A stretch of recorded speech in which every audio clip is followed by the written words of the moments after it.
morning. Welcome to Evangeline Mornings. I'm Nancy Kay. We're going to have a great show today, starting with Erica Arvie, who is our area manager for Save the Children and also the Head Start program, which now that's under your umbrella at Save the Children. So thank you for joining us today, Erica. Oh, my pleasure. Thank you for having me. Sure. Well, let's start with you first. Where are you from and a little bit of your background? I'm originally from Texas, but I've lived in Ville Platte for over 30 years. You're a Ville Platian now. You're not, yes, yes. So I own Ville Platte. That's my home. Yeah. So I've been with Head Start over 7 years now. Okay, very good. And how long with Save the Children? Save the Children when they became the new grantee July 1st of 2021, and I started with them on that day. Okay. And so I know they recently took over, Save the Children recently took over Head Start. Before that, it was under the umbrella of the Evangeline Community Action Agency. Correct. And it was under there for a really long time. So how did that change come about? Well, with Head Start, Office of Head Start, you get a 5-year grant. Every 5 years, you have to write for your grant again. Certain things may come up where your grant is allowed, anyone is allowed to bid for that grant.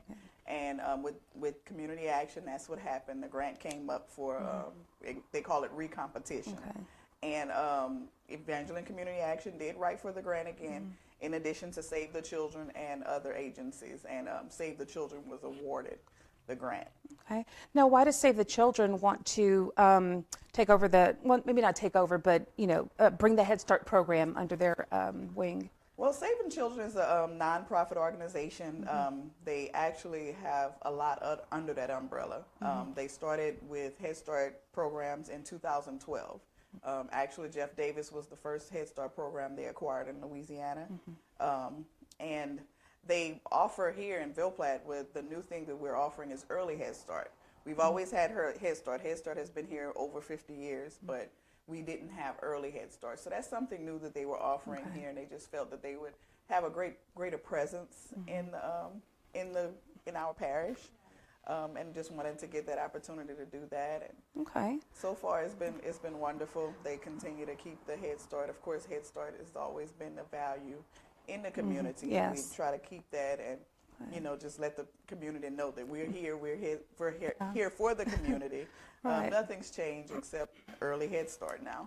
Were you able to retain the employees and teachers and support staff whenever y'all switched over? Save the Children actually hired 90% of the staff back. Nice. So just about everyone who applied was hired back. Good. Everyone's position may not have been the same, but they are currently employed with us. And I imagine some of them just left to find other jobs or what have you. So now, for those who don't know about Save the Children, can you explain a little bit about the organization? Yes, Save the Children, like I said, it's a nonprofit organization. They have several umbrellas. One of the main things we do is we have mission teams that go out and help for storms like Hurricane Laura, Katrina. This was their first presence in Louisiana was for Hurricane Katrina. Oh, wow. The storms that we've experienced in Lake Charles and in recent, I forgot the name of the Delta. Yeah. They sent a number of teams out and a number of great supplies, baby supplies, strollers, bassinets, playpens, diapers, wipes. And we split up and went to all the different Terrebonne Parish, Orleans Parish. We went to Baton Rouge, everywhere we could that was affected, and gave out supplies, and was kind of serving as mission there to see whatever we can do to help. That's wonderful. Now, what else do you guys do? What else is under the umbrella? They do missions internationally. Afghanistan, they were just on missions there, helping with children. It is a worldwide organization. Exactly. So they do, education is definitely important. So we ensure that the children are getting their needs as far as the food is concerned, and educational needs. The parents are being assisted. Everything, pretty much what Head Start is about, making sure families are good. And our children, of course, they do that worldwide. And there's missions that we take on as far as helping families to, recover from devastation is one of the main priorities of Save the Children. Well, that's wonderful. Now, how do you guys get your funding? Funding for Head Start? Well, for both. Office of Head Start funds Head Start, obviously. Yeah. We get a certain amount of funds there annually. And with the mission for rescues and everything for like the hurricanes, a lot of donations. We have a lot of donations from people worldwide and companies. Yeah, it is a large company. Yes. It's not a company. It's a nonprofit organization. Yes. Yeah. So because it's so large, I mean, do you guys have a lot of maybe lobbyists who go to Washington and try to get some of those funds generated? Yes, we do. We actually had someone speaking with our parents recently for the lobbyists. We were had someone on behalf of. It's called SCAN, Save the Children Action Network, and basically just informing the parents of how to get your excuse me, people in office to vote for different things that would like child tax credits and early childhood education and all those things that we need to get passed through the legislator to be able to help our Head Start programs and et cetera. I imagine that helps very much because a lot of people don't even think about, getting those credits and everything else. So it helps to have those. A lot of people, I think, hear the word lobbyist and they think, oh, that's, bad. Yeah. But in this case, I mean, obviously they're trying to do some good to bring the attention to a worthy cause. Definitely, and to make sure that all the families are taken care of, and especially our children, because, I mean, they're definitely the future, so that's important. Absolutely, and it does take a village. Most definitely. Yeah. Now, why did you get into this line of work? Head Start, honestly, I did not see myself taking a career in that when I first started Head Start. Honestly, the first year I fell in love. Really? I love everything that Head Start has to offer. I love that it genuinely cares about the family in a whole. It's not just, let's teach them and send them home. We're making sure that the family is good. If this mom or this dad needs a job, we want to make sure that you know what jobs are hiring. We want to make sure that you know about these job fairs and et cetera.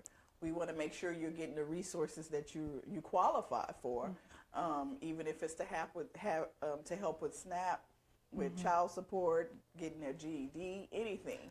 We care about the family as a whole. That is really, really great because you can get lost easily in all these different programs you can apply to and all the red tape. So that very much helps to just have it all in one place for these families. Right. Yeah. And it wasn't until I started with Head Start I realized, okay, it is a great need in Evangeline Parish. You never realize the lack of knowledge people have until you really start digging in and desiring to help. And I just fell in love with the program. Well, does Head Start partner with any other organizations, and does Save the Children partner with any other organizations? We do. We work closely with the school board office, and we still partner with Community Action. We recently attended one of the events with them as well. Yeah, because they do some very important work for the parish. Most definitely, and they're a good foundation to send for resources for our families. Yes. So they're able to provide us with any assistance that we need to help a family. Right. And for Save the Children, since it's worldwide, I imagine they have a lot of partnerships as well. Definitely. I couldn't begin to name the partners, but they definitely partner with a lot of organizations and companies, to get the help that's needed out there and whatever we need. That's great. Ensure that we can help families. And you said that since day one you fell in love with it, but how long had you been working at Head Start?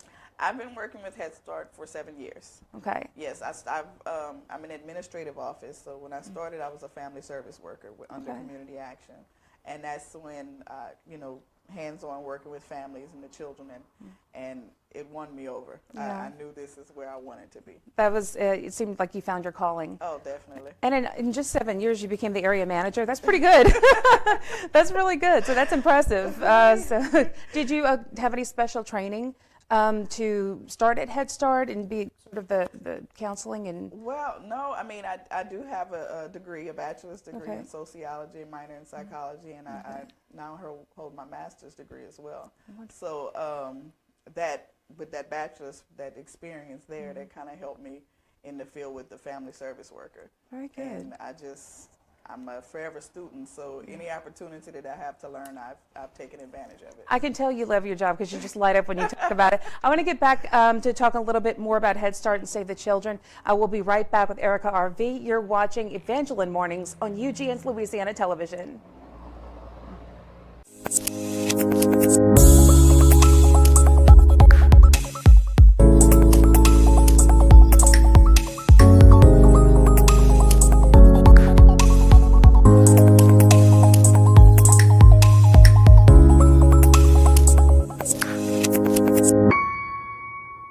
Hi, my name is Ian Fontenot, and I'm with Cajun Broadband, and I get internet way out here. Oh, I got a tweet. So what's good about Cajun Broadband, you got a local company, you got local customer support, you got small businesses, couldn't even have a peace of mind knowing that their security cameras work in the evening, because the service just wasn't up to par. And we come in and we're an option, and we're a local option. Hey, you can check out Louisiana Television on UGN Broadcasting by downloading the app on Roku, Fire Stick, Apple TV, and all mobile devices. From Mardi Gras to Gumbo, Zydeco, and our 400 festivals, what other state can you go in and see a world of yesterday and today in the same blink of an eye? From LSU sports to Bayou Classic, Creole Cajun cuisine, Louisiana Television has it all. And we're proud of Louisiana Television and Louisiana Now. Welcome back to Evangeline Mornings on UGN's Louisiana Television. We've been talking with Erica Arvie, area manager to Save the Children Head Start program. And before the break, we were talking about how much you loved your job, and I was saying that you just light up when you talk about it. And what did you originally think you wanted to be when you grew up? And a social worker. Well, you basically became that. Yes, Yeah. yes, in a much, I would say, a greater capacity. It's been very rewarding being able to touch families. I see children who's came through Head Start now, and it's a pleasure when they still remember me, or I can say, oh, look how much he's grown, or I've seen the progress they've made since coming to Head Start. Now, there is a stigma attached to lower income families when it comes to child neglect, child abuse, but it happens in any family, I should say, no matter what your income is. But given that, it does occur though, right? Right. And so how good are you guys at catching that? Because, a lot of times kids don't want to talk. And so what's your protocol whenever you notice there's abuse or neglect going on? Or Well, Head Start, Office of Head Start and Save the Children, we have a number of safety precautions so we can try to catch anything that may be affecting a child at home. If a child is absent and the parent doesn't let us know, we have procedures in place to where we contact that family, make sure the family and the child is okay. We don't let a child out of our presence for so long without knowing what's going on with that family. If there is a suspected abuse or anything, we are mandated reporters. All of our staff has gone through a mandated reporting training through Department of Children and Family Services, so we are aware of the signs and what is required for us to do to report any suspected abuse or neglect. And do you have any role to play after it's been reported? We just basically, after it's been reported, we abide by any needs that the Department of Children and Family Services may need for us to do at that point. But after we've reported it, if they come back to us and need more, we're definitely available to assist. Very good, very good. So I should say, what is the most challenging part of your job? The most challenging part is not being able to accept every single job. It's hard because Office of Head Start, their Head Start is geared for lower income families. So we do have some families that are over income, and we wish we can service them because despite the income, we know child care is expensive, and every child deserves a place in a classroom. And it's so rewarding and so much opportunity in Head Start. I hate for any child to miss out. So that is one of the hardest things, is not being able to help every child. And of course, due to the number of slots we have and all the requirements needed, not everyone gets into Head Start. What's your favorite part about your job? Seeing the progress of the children. I can recall a couple of children, but I know one. He started Head Start. He would not talk at all. He would not speak. He would use his fingers to point, and he did 2 years in Head Start. That second year, he was starting to talk, but the mom always said he's made so much progress. I've watched him from not talking to eventually grabbing someone's hand and eventually saying a few words to now, even till today, and that's been over 4 years ago. He'll say, "Hey, Miss Erica," he speaks and he understands more, and it's just so rewarding It to must see be that. such a great feeling. It is, Yeah. definitely. And so I understand what you mean, that you wish you could save them all. Oh, you yes, know, definitely. and make a difference in each of their lives. And what ages do you take at Head Start? Well, now that we have early Head Start, it's 6 weeks on up. Wow. 6 weeks on up to 5 years old. Okay. And can you explain to people who are not familiar with Head Start, what do you guys actually do? I know you're teaching them, and you're doing child care for them as well. So what is kind of the program mostly about for those who don't know about Head Start? Well, as you say, we have a creative curriculum, so we do follow curriculum. It's definitely teaching involved, number one. But we do offer opportunities for families to be involved. We have events where families can come and do activities with their children to build that program. We have fatherhood activities available as well. That's wonderful. Where we try to get all fathers involved. We want them to come and do activity and build a bond with their children. Grandparents, you know, we try, unfortunately with COVID, it's restricted a lot of those activities. However, we are still encouraging parents to do things, whether it's at home or, you know, we send different activities that they can do throughout the month with their children. And it helps to build that relationship with the children and the families. Yeah. You know, Get them more connected with each fill in other. the gap. Correct. Yes. Yeah. And just to let them know, you know, it's encouraging when a family helps with education. Of course. And the teacher can't do it alone. Oh, no. So it's definitely important to get families and to keep families involved. Yeah. So the best thing is, you know, that the families get that opportunity to have that hands-on ability to know how to work with their child. And I imagine some of them maybe aren't aware that maybe they're not spending enough time with them at home. Right. And because that's easy to do whenever you're busy. And if mom and dad are both working jobs, or you have a single mom or single dad, you have housework to catch up on, you have meals to cook. It's kind of easy to just put them in front of a TV or whatever and just, you know, let them. But that's great that you're having them actually spend quality time and a learning process with it. Yeah, so we definitely educate the families on the importance of everything, of that learning opportunity. Even when it comes to hygiene, the dental care, we require them to go to the dentist. We require them to get physicals. You know, a lot of people's like, it's always a headache. You have to do something with Head Start, but we care about the total body, not just education. We want them to get their screenings.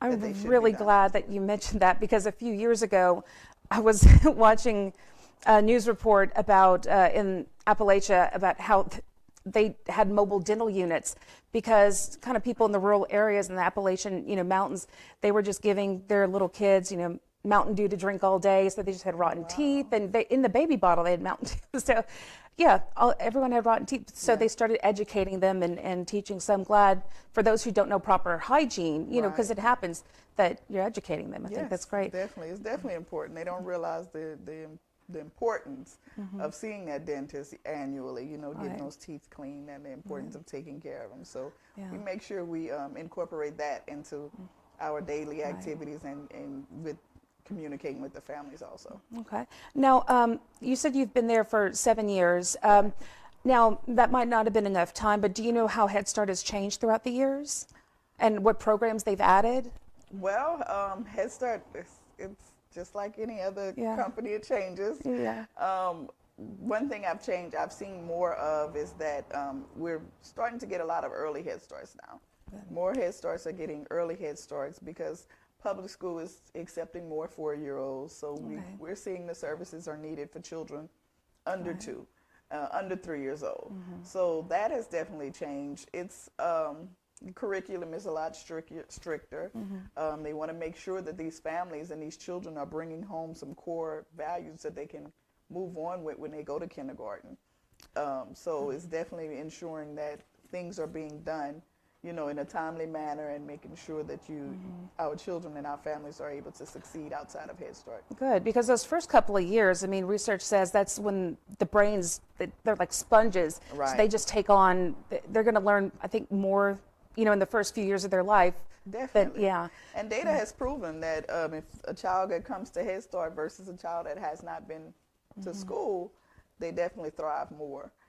With being that they had that experience. It helps with their social skills, their emotional skills. It helps with a number of things. Head Start is vital to any child. Oh, I can see that for sure. It's a very valued piece, part of the community. Most definitely. Now, before we close out, can you talk about enrollment? Enrollment, we are still accepting applications. Enrollment is ongoing. Our early Head Start is actually full, but I always encourage, you never know what happened. People move away, so you can always come and apply. Right. We will be starting enrollment for the next school year towards the end of next month. Okay. So please look out for our registration notices, and everything will be advertising as much as we possibly can to make sure that we get every child that is eligible into Head Start. Right. And where are you located, the office? Our main office is in Eunice, Louisiana. It's Highway 966. We're in Eunice because we have the program in Jeff Davis and Evangeline, so we're kind of in between. Right, in between, both. Yeah. But we do have 2 sites here in Evangeline Parish, at Developmental Head Start on T. Mamu Road and B Street Head Start on Reverend E.D. Alfred. Okay. So you can come and see us in Eunice on 966 Highway 190. I'm sorry. Yeah. No, that's okay. Yes, 190 is the big one. Yeah. And either our locations, our center directors will be able to assist as well. And we're going to have to go, but how do we get in touch with you? You have a phone number? Erica Arvie, 337-200-0443. Thank you so much, Erica. You've enlightened us, and I hope you come back and tell us about more of the progress from Head Start and Save the Children. So definitely. Right. Thank you so much for having me. Thank you. All right, we'll take a break. We'll be back right after this on Evangeline Mornings on UGN's Louisiana Television. Before John DeVille and his staff can unlock the doors, there's a gathering outside of the Cajun Catfish Steakhouse and Buffet, 1452 Highway 167 North, Ville Platte, Louisiana. His staff would like to invite you in for a dining experience you won't forget. From fruits and salads made fresh every day to a spacious environment to stretch your legs out and loosen your belt loop. Enjoy Central Louisiana's best in seafood and steak. The Cajun Catfish Steakhouse and Buffet, 1452 Highway 167 North, Ville Platte, Louisiana. Be strong and courageous. That's the message Jesus has for you if you're injured or ill. Keep your eyes on Christ and let us at Fontenot Physical Therapy and Fontenot Physical Therapy West help you run the race. Fear is useless. Just trust in Jesus and let us help you have hope in your future. Have a happy new year and God bless you.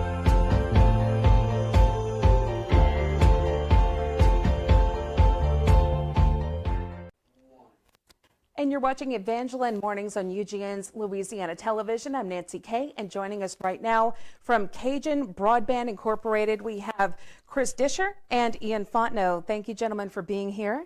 Let's start a little bit. Can you tell us about your backgrounds? Just a little bit about yourselves, where you're from. I grew up in Morgan City, and I went to LSU, got a degree in engineering. Went to work for General Electric for 20 years in the oil field in Brazil and Singapore. Wow. And then the oil field kind of went down in 2016. And then at that time we got started with the internet and it took off. I have a wonderful wife of 25 years and two boys, 18 and 20. The youngest goes to LSU also. Oh, good, good. Ian? I'm originally from here in the parish. Same thing, kind of graduated high school. Went to the technical college here, got a welding degree. In between getting my degree and everything else, got started off in the oil field, finished my degree, and stayed in the oil field for right at 11 years. It got to where it was slowing down and layoffs came, and it gets to a point to where you want to be home with the kids and the family and everything else. And through some good friend relationships we had, found out about Cajun Broadband coming to the area, and got in touch with Chris and kind of just took off from there, and been going good. Very good. Now, how did Cajun Broadband get started? So it got started out of necessity. We had teenage kids and very poor connectivity at our houses, and then my partner came, who's a friend of mine, who's an IT guy. He said, hey, we can do something about this. I'm like, what? He goes, yeah, we can use these towers and get internet to our houses. And I'm like, I don't believe you. And he's like, let's try it. So we got another friend that let us get up on the tower. I went to my house and in a man lift and mounted an antenna in a tree, and we were getting connectivity of 75 megs. And I'm like, this works. He's like, I told you this would work. And so we invested a little bit more money. The neighbors needed it. And then the kind of word just grew. And people needed it all over the place. We did not realize the necessity for rural broadband, and it took off. And so we grew 10% month over month for 3 years. COVID, we tripled in size in COVID. We bought 3 companies. We're now in 9 parishes. Wow. We just keep going because people are in need. They call you up and they say, I need some help. My grandkids come over. They don't have internet. Our husband and wives are divorced, and the kids don't want to stay with the one that whatever parent doesn't have internet, and the kids need it for school. So you get these stories, and you just can't say no. You just keep going. So we wake up every day and try to help people wherever we possibly can. It's been phenomenal. The area that we cover now is all the way from Evangeline Parish down to Terrebonne Parish. It's about a 2-hour ride north to south. It's a huge geographic area, but you just have to keep going where people need you. And there's a lot of rural areas in between there that Yes. where people live, where it's very difficult for them to get that connectivity. And I was going to ask what makes you different from the larger internet service providers, but you basically answered my question because you focus a lot on rural areas. Yeah, and it feels good. The reason that people are in need is because the bigger companies had not given them any attention. Exactly. Evangeline's a good example. So it feels good to support our community in Acadiana with the efforts and the abilities and all the thoughts and the intelligent people that we work with to try to help our own. Right. So you can't wait for somebody else to take care of you. You're going to have to do it yourself. Exactly. Exactly. And how good does it feel to you as a customer knowing, hey, I'm dealing with a local company? I was about to ask you that too, because I'm dealing with a local person here in the community. You know, Right. I mean, I was very fortunate even before working with Chris and whatnot, knowing a lot of people in the communities, in the parish, and just, you know, a lot of people I knew growing up from my family, knowing a lot of people from here.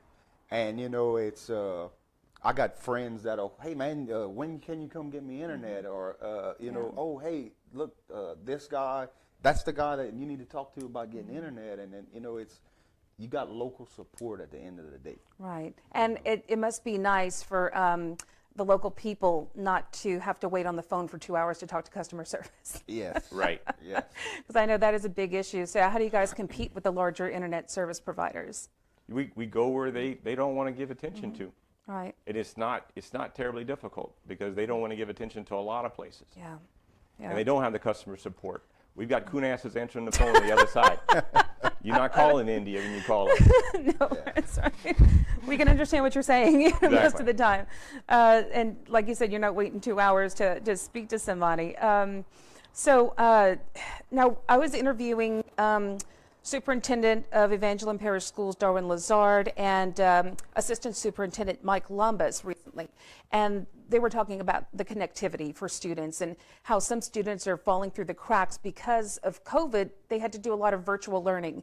And those who live way out there, we call it in the sticks, you know, they didn't have that connectivity. So they just got sent home, I think, with packets, you know, and do your best to try to learn. And I think before the break, you were saying how some scores were lower than... Yeah, our LEAP scores for the whole state scores went down 5 points in the last year, and that can be directly attributed to the remote learning. Yeah. And it's not going to go backwards because the teachers had learned how to teach remotely and with Google Classroom and things, and they're not going to come back. They're not going back to paper, so these kids are still going to be disadvantaged if they don't have internet at their house. Exactly. And people in the city don't understand because they have internet. They're Right. like, why you have an internet company in Evangeline Parish? I'm like, because you don't understand. They need some help. Yes. They don't have the base. You have water, you have electricity, you have food, you have internet in the city. You go to a place like Evangeline in the rural areas, they don't have internet, and they have to have it. Right. Even the places, the little towns here and there, like maybe you don't live way out like in the country, but even the little towns, it's really hard to get internet in the towns themselves, even though they're incorporated and everything. Right. Yeah. And it's not necessarily, say, your little towns. It's your little, you know, your community areas. Yeah. Your Bel Ecos, your Taco. Yes, your Point Blue and Point yeah. Blues. Chitania. Those places that, oh yeah, the major companies might have some stuff running down, the main highway, you know, say 29 from Whiteville to Chautauqua, but all your little side roads, there's nothing for those customers. Now, what kind of hurdles did you guys have to jump locally to bring Cajun Broadband to Evangeline Parish? Did you have to meet with City Council or anything and get permission from police jury or? The Mayor Vidrine had been very supportive in Ville Platte of trying to get better services in the area.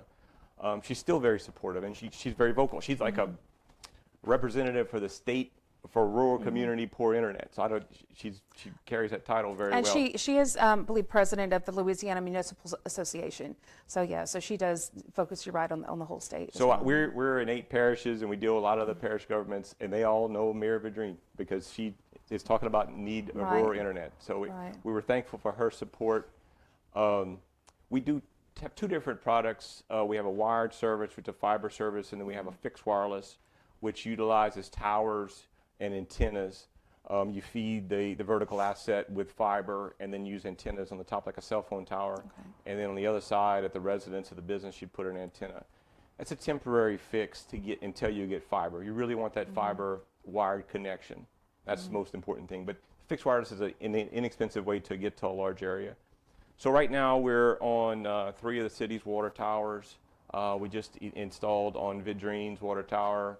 We're working with Pine Prairie, Turkey Creek, Lone Pine, and then we haven't worked our way to Mamou yet, but there's some vertical assets in Mamou that we could use. And I imagine they were pretty eager to have you guys use their water towers. Oh, well, and you know, really, you know, going back to it, we started installing in say March of last year. You know, we Chris and them secured buying out the assets and getting everything done paperwork wise, but March was when we started installing. And we were trying to get everything up here in the city, in the town first, you know, because we had the 3 water tower assets. And one morning I get a call from, you know, the main plan, like Chris was saying, you know, we want to expand to the whole parish and cover the whole parish. But I get a call from my buddy that lives in Vidrine one morning. He's like, man, when you coming out here? And I'm like, well, you know, it's coming, but we need to get there. Yeah. And hold that thought one second. I want to continue with this story, but we have to take a quick break. We're going to be back right after this on Evangeline Mornings on UGN's Louisiana Television. Hi, my name is Ian Fontenot, and I'm with Cajun Broadband, and I get internet way out here. Oh, I got a tweet. So what's good about Cajun Broadband, you got a local company, you got local customer support, you got small businesses, couldn't even have a peace of mind knowing that their security cameras work in the evening, you know, because the service just wasn't up to par. And we come in and we're an option, and we're a local option. Hey, you can check out Louisiana Television on UGN Broadcasting by downloading the app on Roku, Fire Stick, Apple TV, and all mobile devices. From Mardi Gras to Gumbo, Zydeco, and our 400 festivals, what other state can you go in and see a world of yesterday and today in the same blink of an eye? From LSU sports to Bayou Classic, Creole Cajun cuisine, Louisiana Television has it all. And we're proud of Louisiana Television and Louisiana Now. Welcome back to Evangeline Mornings on UGN's Louisiana Television. And we are speaking with Cajun Broadband Incorporated. We have Chris Disher and Ian Fontenot. And before the break, Ian, you were talking about your buddy in Vidrine asking when internet is coming. And correct. So, you know, the main purpose, I think, was to get Ville Platte situated first and then kind of grow out as it came. And, I mean, we were maybe a month or 2 into installing in Ville Platte, and my buddy calls me, and he's, you know, when are we coming to Vidrine? How fast can we get it? And, you know, I was kind of talking with him, and I said, you know, it's coming. I really don't know who to talk to yet, and this and that and the other. And he goes, well, I'll give you the guy's number if you need the number. And, you know, small world, small parish, knowing people. Actually went to school, graduated with the president of the water board's daughter from Vidrine. And you know, that kind of gave me the door to get in there. And I tell Chris about it, and Chris is like, well, we got to get Ville Platte up first, you know. And I'm like, hey, you know, that's fine. They're interested. And Chris has said, you know, hey, okay, go ahead and go to the meeting and give them a little spiel and tell them, you know, about us and who we are. And he said, you know, normally those water boards, it's a lengthy process. It takes a little bit of time. Okay. So I let him know and go to the meeting and call him after the meeting. And I'm like, Chris, they're pretty serious. You know, it's they want it. And I think we were fortunate last year. We were able to get everything in Ville Platte up and operational like we wanted. We were able to secure the contract with Vidrine and get Vidrine up and operational. And, you know, we still got Pine Prairie and Turkey Creek and other things in there. But, you know, if you look at it, first year in the parish, we got a lot definitely accomplished. Yes, and also you guys helped us out at UGN because we were wanted to stream the Sacred Heart Homecoming and district games, so you guys helped us out with that, and we appreciate that a lot. Oh yeah. Yeah, and Chris, Ian, what is your role with Cajun Broadband? So, I guess it's a multi-purpose role, you can say. I'm kind of the only guy up here in the parish. I do kind of from your basic installs at customers' houses to attending meetings that Chris isn't able to make. Kind of salesman. You're his right hand for Evangeline. It's a little bit of everything, you know. You go out there and you sell it, and then turn around the next day and you go do the installs where you were selling it at. You know, then of course customer support. You know, and, talking about selling and customer support, how do you get some customers in this type of area where we have older people who aren't as familiar with the internet, or maybe they don't like change, and how do you get them to get over their hesitation with doing that? So I ran into that a lot in the parish because, let's face it, Evangeline Parish is Evangeline Parish. People are hesitant to change. So a lot of the time it was, okay, I know I have this one area that I know I can get a lot of people in. I know a lot of people are suffering in that area. Let me see who I know in that area that I can call, that's my partner, and okay, hey, look, let me get you sold on it. And it's like, man, you know, once you get that one person sold on it, the neighbors are going to talk. It's you know, it's not rocket science. Right. I mean, so like the downfall of a little rural parish is, you know, you have that hesitation, but that's the good point is that everyone knows everyone, so you only need that one good partner. Exactly. Right. Exactly. To do that. And so we know where to expand because when you call in or you send in an inquiry online, it puts a dot on our map. And so it doesn't mean necessarily we're in that area, but you start to see a bigger collection of dots. You know where to expand to where there's a need. So I don't know, in Evangeline, we've probably got 3,000 dots that we know about. Nice. Yeah. So it's it kind of shows us, you know, a lot of people, they'll call in and they'll say, you know, I'll see them or they'll talk to me and they'll say, hey man, you know, we filled out the online form, we hadn't heard nothing. It's not that we forgot about you or haven't looked to talk to you. Most of the time it's we don't have anything in that area yet. But like Chris is saying, at the same time, we can look at that map and we say, okay, we know we service this area and this area and this area. But, oh, man, look, there might be this little pocket that we missed that there's 30 or 40 people that are interested in it. Let's see what we can do to try to get to that area. And how good is your guys' download speeds? What different levels do you have? So we'll talk about quality of service. So because people put numbers on the internet and their speeds. And so your normal Netflix uses about 2 megabytes per second. So if you get a service that's... Which would be like your UGN. Yes, UGN would be 2 megabytes per second. Let's say UGN and not Netflix. And so if you have a good quality, even a 2 meg service, you're going to be able to download consistently. So with a 10 meg package, if it's quality, you can have 5 different devices that are downloading at the same time. The problem that most people are having in the parish is not about the speed, it's necessarily the quality of service. So the other the copper competitors or whatever, they're down a lot. I mean, I hear about people that are up 2 days a month out of 30. So they get 100 megs when they're up, but they're only up 2 days. So with using our vertical assets with our fiber, we have a very, very good quality of service. So the normal package we have is a 10 or a 15, but it's high quality.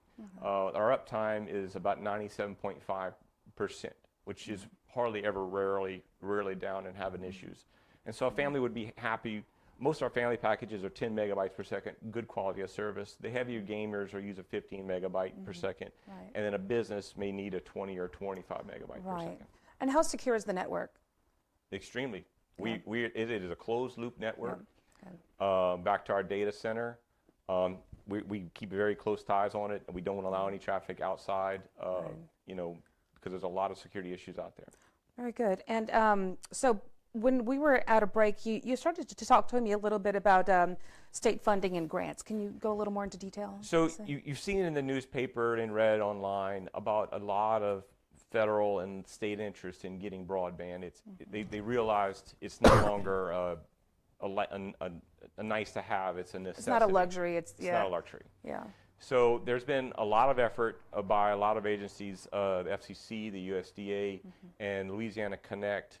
There's a gumbo program, a grant, or a program that initiated with the state that they are looking for rural areas that need better connectivities, and the internet service providers can apply for it. Their first window just concluded on December 31st. They have $90 million they're going to give out throughout the state, and then they're going to do it again in July with another 90. And then if you saw the federal infrastructure bill, there was $69 billion that's coming for fiber in the country. The state doesn't know exactly how much they're going to get, but there'll be more. So this is going to be going on for years. And so there's other programs that are going on, like I said, the USDA and FCC that people are applying for. Some of it's in Evangeline Parish. We're very hopeful to get as much money as we can for our company, for Evangeline, and other companies for Evangeline. You know. Right. The school board is trying for grants to help. Yes. And so it just kind of, if I had to guess what Evangeline would probably need $30 to $40 million to outfit everyone in the parish. Yeah.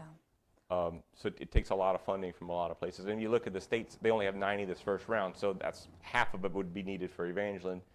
So you're not going to get all that. You're going to get a little bit here and a little bit there, and it just keeps moving. Right. And you guys also offer phone service? Yes, the voice over IP phone service. Yeah.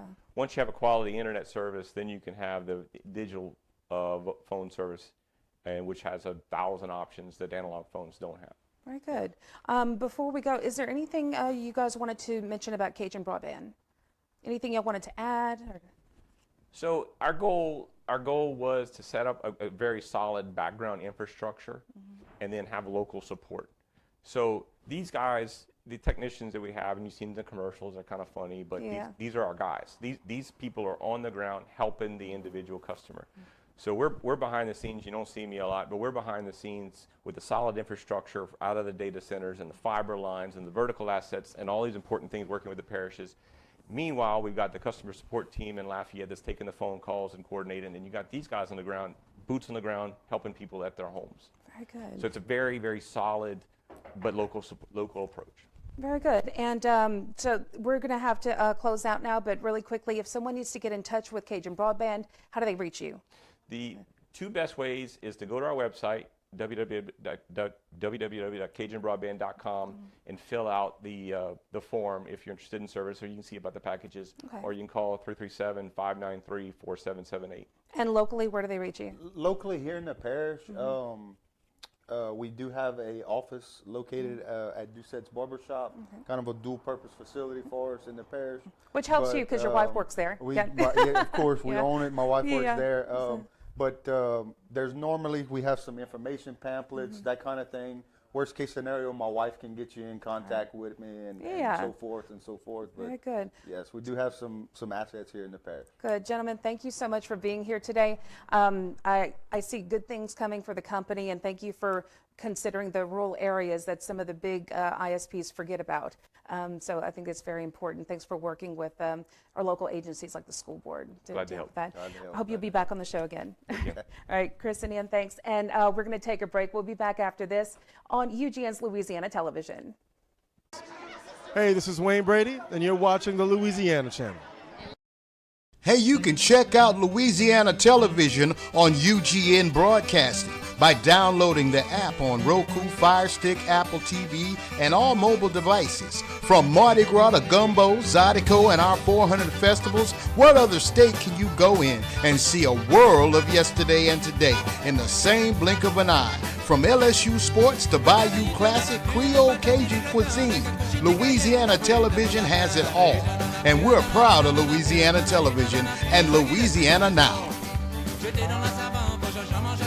Hi, my name is Fontenot, and I'm with Cajun Broadband, and I get internet way out here.